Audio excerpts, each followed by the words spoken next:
Okay, we're going to be solving two variable equations. And they'll be the beginning of like an introduction to solving two variable equations. There's lots of different steps that can go into it. We're going to be doing two variable equations, and we're going to be using the variables x and y. Okay, and when we use x and y, we'll read that in just a minute, we're going to also make them into what we call ordered pairs, because eventually we're going to graph them.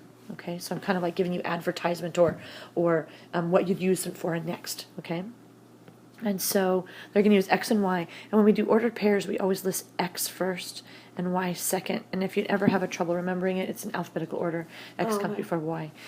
Okay, all right. And so let's read this a little bit. Equations with one variable usually have a single solution. Equations with two variables usually have an infinite number of solutions. There are two variables in this equation, y equals 2x. Any two values used in x will have a corresponding y value.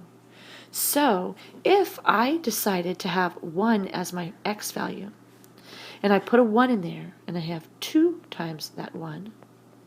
It'll be 2. Yes. So we'll have a 2 there. But what if I didn't choose to have 1, and I chose to have a 2? So we're going to do the same thing. Instead of the 1 in for the x, we're going to put a 2 in for x. It'd be 4. Yes. So then this y value over here, and if I make this like this is my x's and these are my y's, we'll have a 4 there.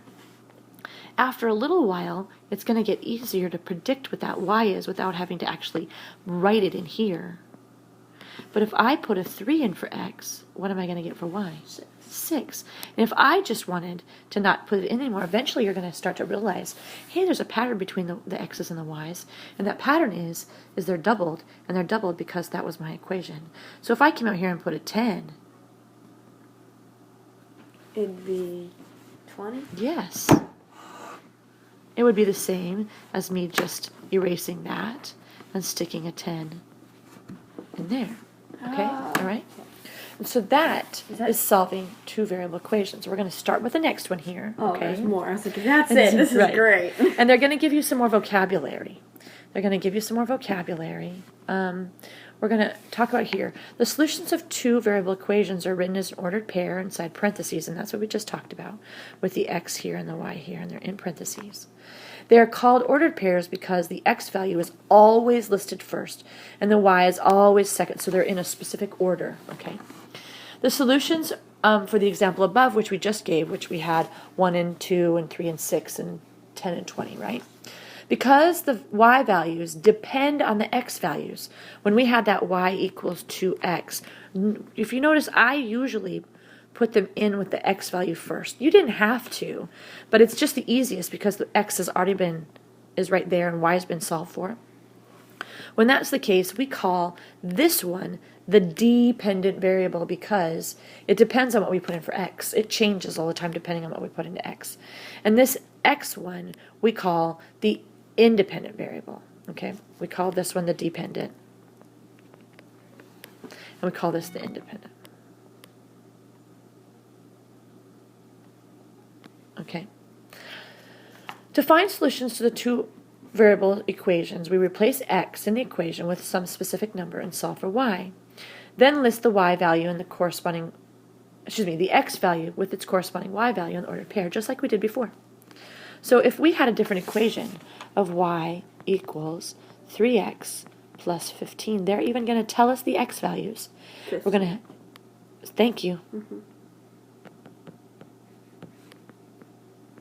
They're going to tell us the x values are 0, terrible, 1, and 5. I personally like to write them in what I call a T-chart with x first and y second, and then you can put your parentheses with them. Or what they're going to probably list them like this. They're going to go 0, comma, you fill it in, 1, comma, you fill it in, and 5, comma, 5, comma, and you fill it in. Okay, so we do that by coming over here. Y equals, I'm going to put it on the same line as that one. Okay, so y equals 3 times 0 plus 5. 5. Yes, so we'll have a 5 there. I have an advantage here. I can come in here and copy and paste and put it right there. Now, instead of the 0, we're going to put in a 1. 3 times 1. 8. Yes, 8. Well, that's not what 3 times 1 Right, is. right, That was that's the fine. whole Right. formula. And so I can paste it again, right there. And instead of the 0, I'm putting in a 5. 20. Yes. There we go. All right. So then here's my ordered pairs. I like this. This is easy. Yes. Nice and simple. And then eventually they're going to have you graph those and then find a pattern in the graphing. Okay, but right now we're just getting you to find the ordered pairs. And they're showing you the x values. And so I don't think that I'm going to go through any of your homework problems. Just be cautious because they're going to give you some negatives in there. You're going to multiply by negatives and add and subtract. So just be cautious. They're also going to give you some fractions. So make sure. Can we do one of the Yes, fractions? yeah, let's do that one. Let's do y equals 6x. And then I'm going to just write these as the ordered pairs to begin with. They're giving you the x value of 4 and negative 2 and 1/2. Let me do this. I kind of got big with my parentheses. And negative 1/2. Okay. So when I should have put this one up here so that I can put a parentheses right here with my 4. So what's my y value going to be? 6 times 4 is 24. Very good. And then I'm going I to was do... just looking at the other one. We I had 5 understand. and I was like, there's no other number. So then we're going to paste it up. Wait a second. What? Like, yeah, I grabbed that y at the top there. There we go. So instead of the 4, we're going to put in a negative 2, which will be, Negative 12. yes. And then for this one, instead of the negative 2 or the 4, we're going to put in a fraction. And it's a negative fraction. When you multiply by fraction, it's just an of.